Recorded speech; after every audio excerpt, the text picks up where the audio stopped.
Hello student, आज का हमारा टॉपिक है अनुदेशन के लिए जो योजना बनाई जाती है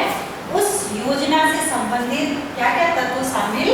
करने हैं उसके बारे में हम अध्ययन करेंगे। ये जो हमारी सेकंड यूनिट है जिसे आधारित अधिगम का आकलन के अंतर्गत जो रचनावादियों ने 3 महत्वपूर्ण बिंदु लिए थे उसमें से अपना ये जो है पाठ्यक्रम तीसरा जो बिंदु है उसके अंतर्गत ये जो कल हमने पढ़ा था पाठ्यक्रम के लिए योजना तैयार करना और आज का हमारा है अनुदेशन के लिए योजना तैयार करना। अब सबसे पहले हम अनुदेशन के अर्थ को समझ लेते हैं। अनुदेशन अनुदेशन का अर्थ होता है सूचना देना, इंस्ट्रक्शन देना, निर्देश देना। ये अनुदेशन के अंतर्गत आता है। अनुदेशन का अर्थ है सूचना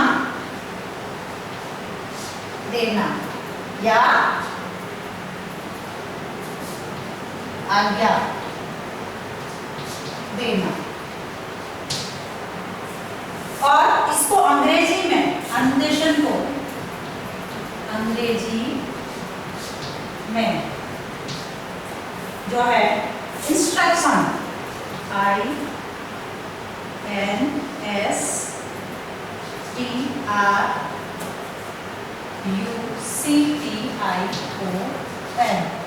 इंस्ट्रक्शन कहते हैं। अनुदेशन का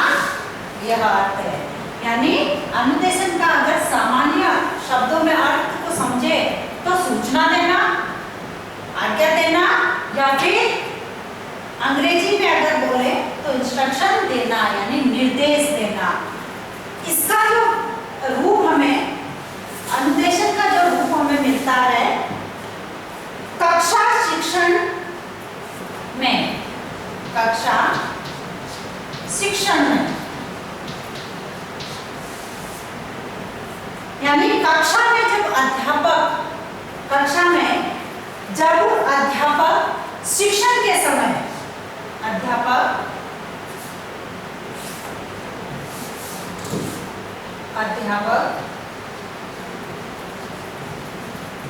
शिक्षण के समय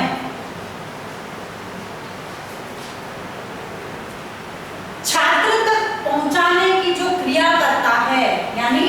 जब अध्यापक शिक्षण कार्य करवाता है उस शिक्षण कार्य के दौरान वह निर्देशों के माध्यम से या किसी और विधि के माध्यम से जब वह अपना शिक्षण कार्य करवाता है तो वह उसकी जो क्रिया होती है यानी छात्रों तक पहुंचाने की जो क्रिया होती है, अब चाहे व्याख्या ले लो चाहे प्रश्न कौशल ले लो या किसी भी प्रकार से निर्देशित करना उनको अनुदेशन कहलाता है। इसे अनुदेशन कहते हैं। शिक्षक द्वारा छात्रों को अनुदेशन प्रदान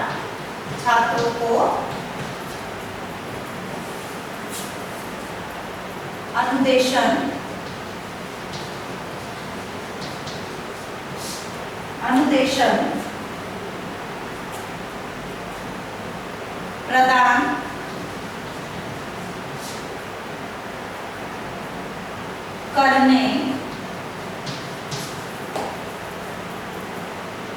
की जो प्रक्रिया होती है,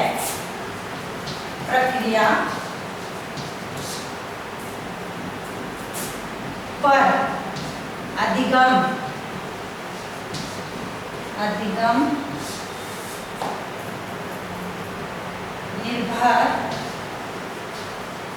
निर्भर करता है। यानी जब शिक्षक द्वारा कक्षा में छात्रों को अनुदेशन प्रदान करने की जो प्रक्रिया होती है वह प्रक्रिया उनके अधिगम पर निर्भर करती है। और अधिगम पर निर्भर करना यानी छात्र को जितना प्रभावी अनुदेशन मिलेगा छात्र का अधिगम उतना ही उच्च होगा या प्रभावी होगा। अतः शिक्षक संगठित तथा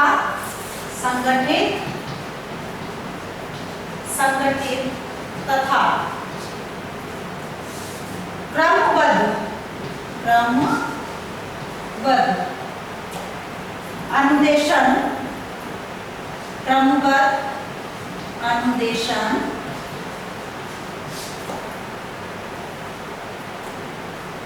प्रदान करने के लिए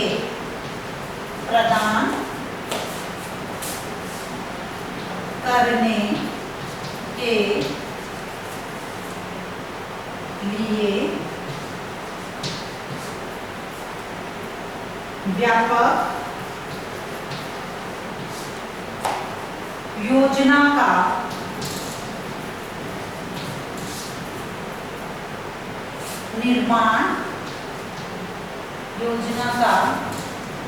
निर्माण करना चाहिए। यानी शिक्षक द्वारा जो है संगठित तथा क्रमबद्ध अनुदेशन प्रदान करने के लिए एक व्यापक रूप से योजना का निर्माण करना चाहिए, जिससे कि जब शिक्षक व्यापक रूप से अनुदेशन के लिए योजना का निर्माण करेगा तो विद्यार्थियों का या शिक्षार्थियों का जो अधिगम स्तर है वह उच्च होगा तथा प्रभावी उनका अधिगम स्तर होगा। अतः हम कह सकते हैं कि अनुदेशन के लिए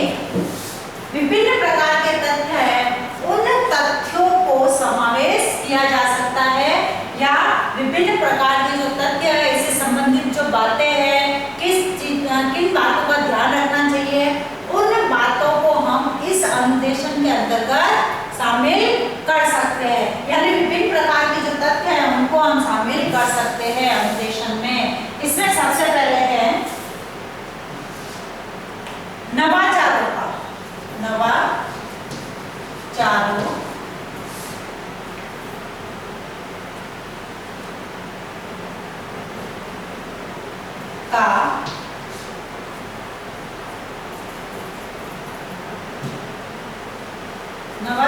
का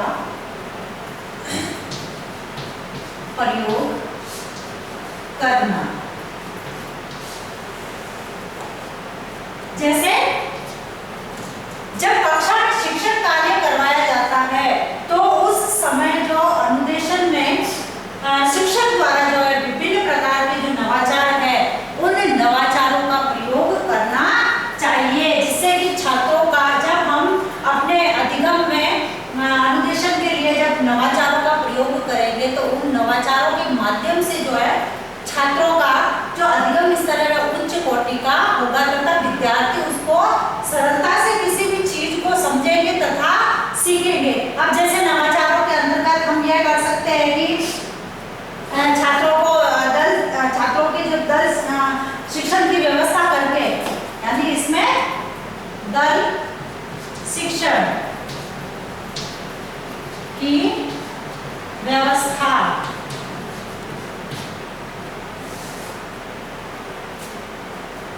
करके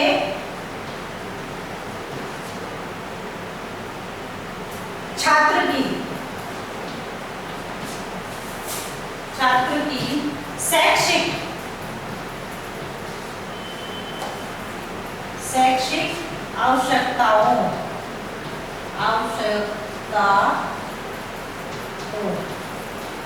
शैक्षिक आवश्यकताओं की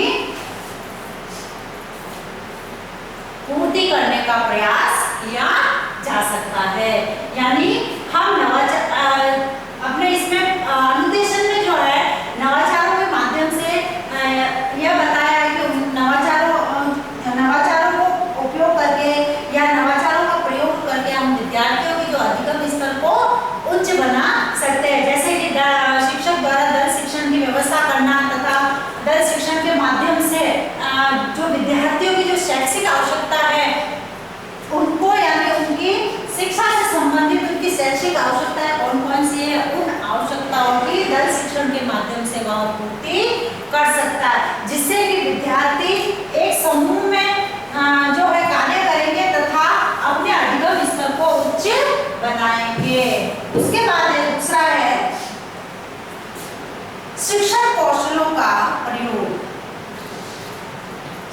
शिक्षण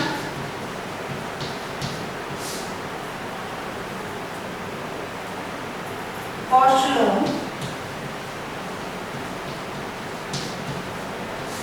का प्रयोग, यानी जो अनुदेशन में जो है शिक्षण कौशलों का जो प्रयोग है वह व्यापक रूप से करना चाहिए। यानी शिक्षक को यदि लगे कि विद्यार्थियों को इस जगह पुनर्बलन देना है तो उनको उस जगह पर जहां पुनर्बलन की आवश्यकता होती है तो उस स्थान पर विद्यार्थियों को पुनर्बलन देना चाहिए। इसके साथ साथ जैसे शिक्षण के और बहुत सारे कौशल है, जैसे व्याख्या कौशल, व्याख्या है, फिर है प्रश्न कौशल है, प्रश्न कौशल, उसके बाद है दृष्टांत कौशल, यानी उदाहरणों के माध्यम से निर्देश देना है, दृष्टांत कौशल, और ये जो श्यामपट कौशल है, लिखकर निर्देश देना है, श्यामपट कौशल। इस प्रकार के जो कौशल है उन कौशलों का प्रयोग करते हुए विद्यार्थियों के अधिगम स्तर को हम अनुदेशन के माध्यम से क्या कर सकते हैं, उच्च कर सकते हैं। उसके बाद एक तीसरा आता है इसमें आधुनिक शिक्षक द्वारा, आधुनिक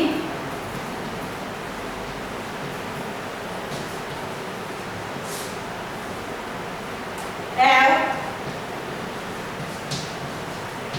वैज्ञानिक, आधुनिक एवं वैज्ञानिक विधियों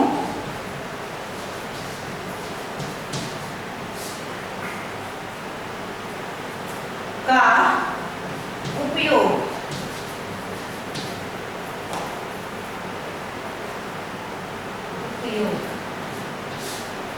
यानी जो अनुदेशन की जो प्रक्रिया है उस अनुदेशन की प्रक्रिया के अंतर्गत शिक्षक द्वारा जो आधुनिक और वैज्ञानिक जो दृष्टिकोण से संबंधित जो विधियां है उन वैज्ञानिक दृष्टिकोण से संबंधित विधियों को शामिल करना चाहिए, जिससे कि जो है इन विधियों को शामिल करने से विद्यार्थियों की जो चिंतन शक्ति है, तर्क शक्ति है, उस चिंतन शक्ति और तर्क शक्ति का विकास होगा तथा वह अपनी इस आधुनिक और वैज्ञानिक विधियों के माध्यम से उनकी जो जिज्ञासाएं है वह अपनी जिज्ञासाओं को शांत करने में समर्थ होंगे। फिर चौथी इसमें है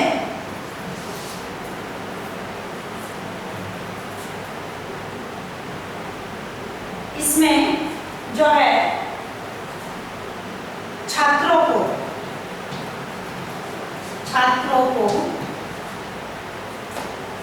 को ही क्रिया, छात्रों को ही क्रियाशील रखना,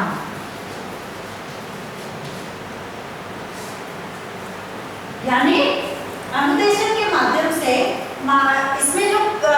हम जब काम में लेते हैं तो छात्रों को इसमें क्रियाशील रखना चाहिए, क्योंकि यदि विद्यार्थी क्रियाशील नहीं रहेंगे तो हमारे जो अनुदेशन है उसका कोई महत्व नहीं रहेगा। तो इससे अधिक यह होना चाहिए कि छात्र क्रियाशील रहना चाहिए, किंतु अध्यापक जो है केवल उनके लिए क्या होता, इसमें क्या होना चाहिए, अध्यापक की यह भूमिका होनी चाहिए कि वह केवल सुविधादाता,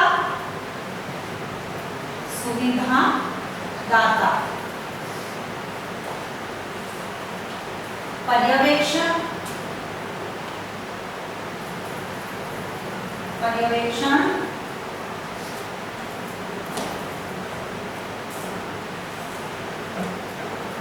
सहयोगी,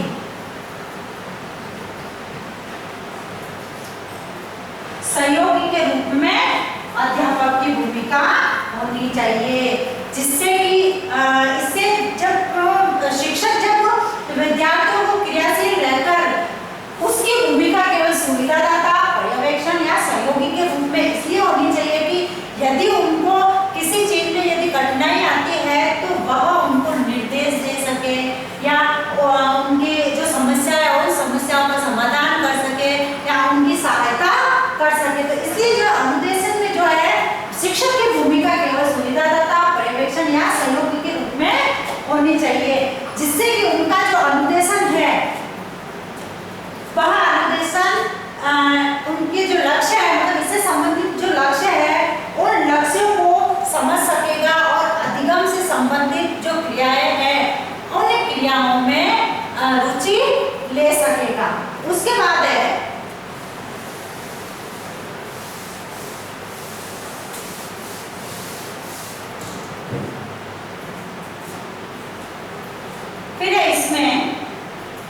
प्रयोग करना चाहिए।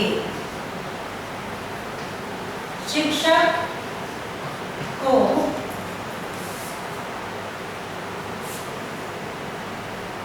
अनुदेशन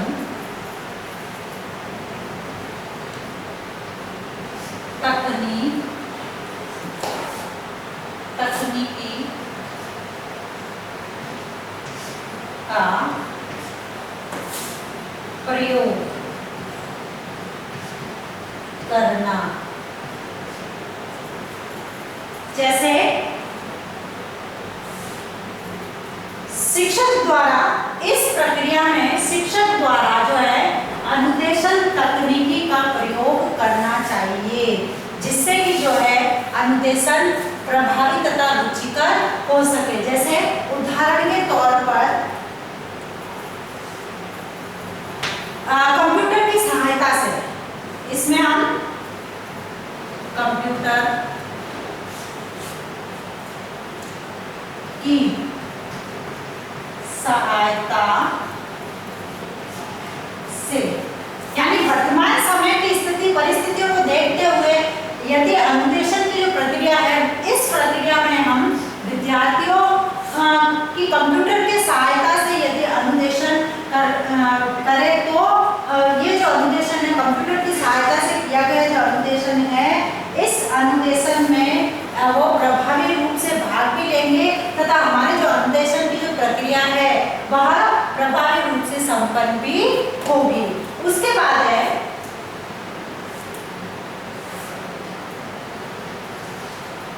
शिक्षण अधिगम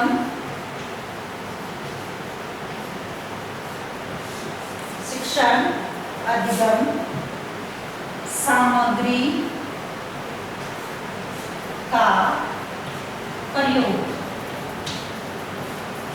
यानी अनुदेशन में जो है शिक्षण अधिगम सामग्री का प्रयोग यदि व्यापक रूप से किया जाए तो अनुदेशन को प्रभावी बनाया जा सकता है। इसके लिए यह होना चाहिए कि शिक्षक को जो है जो अपने शिक्षण से संबंधित जो अधिगम सामग्री है उसको बनाना आना चाहिए तथा उसका प्रयोग करना आना चाहिए। यानी जब तक शिक्षक द्वारा जो विभिन्न प्रकार की जो है अधिगम से संबंधित उनके विषय से संबंधित सामग्री का प्रयोग किया जाएगा तो उस स्थिति में जो है ये जो अनुदेशन की जो प्रक्रिया है, इस अनुदेशन की प्रक्रिया को हम प्रभावी बना सकते हैं। तो यानी अपने विषय वस्तु से संबंधित जितनी भी प्रकार की अधिगम सामग्री है, उस अधिगम सामग्री का शिक्षक द्वारा प्रयोग करना, जिससे कि जो अधिगम की जो प्रक्रिया है उस अधिगम की प्रक्रिया को प्रभावी बनाया जा सके। क्योंकि जो अधिगम से संबंधित जो सामग्री होती है उसको विद्यार्थी ध्यानपूर्वक देखते हैं, सुनते हैं तथा उसको ग्रहण करते हैं। क्योंकि एक मौखिक रूप से दिया गया ज्ञान और किसी सहायक सामग्री द्वारा दिया गया ज्ञान, इसकी प्रभावशीलता अधिक होती है, क्योंकि विद्यार्थी इसमें अपने ज्ञानेंद्रियों का प्रयोग करता है। जैसे आंख से देखना, कानों से सुनना, प्रत्यक्ष जिस चीज का अनुभव करते हैं उसके प्रयोग से वह ज्ञान को अधिक व्यापक रूप से ग्रहण करते हैं। तो इसलिए जो है अनुदेशन की जो प्रक्रिया है, इसमें यदि शिक्षक द्वारा जो अधिगम सामग्री का प्रयोग किया जाए तो उनका जो अनुदेशन है वह प्रभावी बन सकता है। उसके बाद है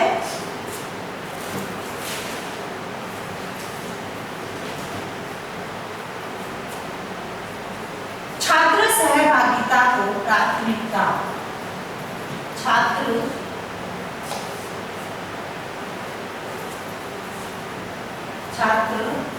सहभागिता को प्राथमिकता, यानी अनुदेशन की जो प्रक्रिया है, इस अनुदेशन की प्रक्रिया में छात्र की जो सहभागिता है उसको प्राथमिकता देनी चाहिए, जिससे कि जो है जब हम विद्यार्थियों को इसमें विद्यार्थियों की सहभागिता को प्राथमिकता देंगे तो विद्यार्थियों का जो अधिगम स्तर है वह उच्च कोटि का होगा, क्योंकि इसमें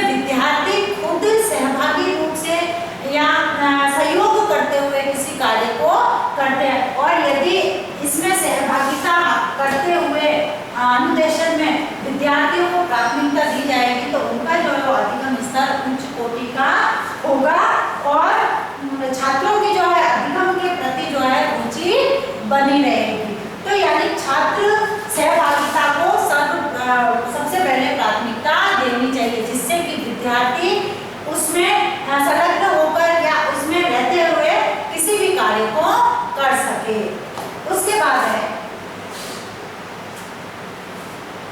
8वां है क्रियात्मक अनुसंधान के माध्यम से। क्रियात्मक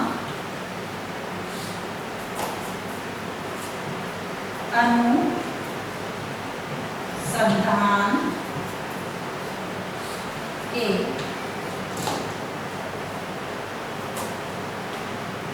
माध्यम से,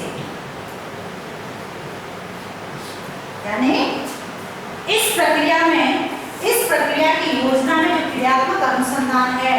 उस क्रियात्मक अनुसंधान के माध्यम से छात्रों की शैक्षिक और अनुदेशन संबंधी जो समस्याएं होती है, उन शैक्षिक तथा अनुदेशन संबंधी समस्याओं के कारणों को जानना, कारणों का पता लगाना तथा उन कारणों को जानकर उसका पता लगाकर इस अनुसंधान के माध्यम से उससे समस्याओं से संबंधित जो हल है, उन हल को ढूंढना या उस हल को विद्यार्थियों को सुझाना या उनका समाधान करना। क्योंकि विद्यार्थी जो है क्रियात्मक रूप से यदि किसी भी कार्य को करेंगे तो उसमें कुछ न कुछ समस्याएं आती हैं तथा उन्हें आने वाली समस्याओं के कारणों का पता लगाना और पता लगाकर उससे संबंधित जो भी उचित लगे समाधान, उस उचित समाधान को विद्यार्थियों के लिए बताना कि इससे संबंधित यह समाधान होगा। तो इस प्रकार से जो है अनुदेशन के लिए जो हम विभिन्न प्रकार के तत्वों को शामिल कर सकते हैं तथा इन बातों का ध्यान रख सकते हैं, जिससे कि विद्यार्थियों का अनुदेशन के माध्यम से जो है अधिगम स्तर को उच्च बनाया जा सके, उनके अधिगम स्तर को सुधारा जा सके। अब आज का आपका गृह कार्य,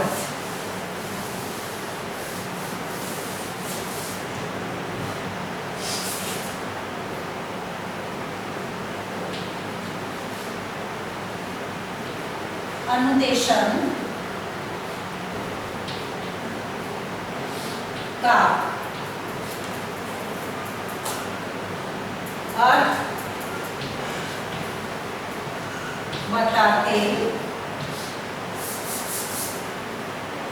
अर्थ बताते हुए इसके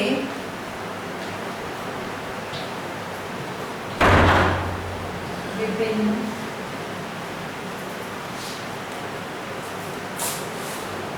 तत्वों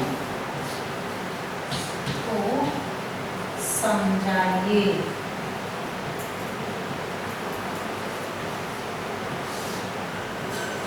यानी अनुदेशन का अर्थ बताते हुए इसके विभिन्न जो तत्व है, किस तरीके से हम अनुदेशन को प्रभावी तथा सरल बना सकते हैं, उसके विभिन्न तत्वों को समझाना है। अब एक विशेष बात, जैसे कि हम सभी जानते हैं कि कोरोना चल रहा है तथा इससे बचाव हेतु हमें उपाय करने और इन्हीं उपायों के माध्यम से हम इस बीमारी से बच सकते हैं या निजात पा सकते हैं। जैसे मुंह पर मास्क रखना है, कपड़ा ढककर रखना है तथा हाथों को सैनिटाइज करना है, साबुन से धोते रहना है और किसी भी व्यक्ति से सोशल डिस्टेंस का ध्यान रखना है, भीड़ भाड़ वाली जगह पर नहीं जाना है तथा इन छोटी छोटी बातों का ध्यान रखते हुए हमें इस कोरोना जैसी महामारी से लड़ना है। स्वस्थ रहे, सुरक्षित रहे। धन्यवाद।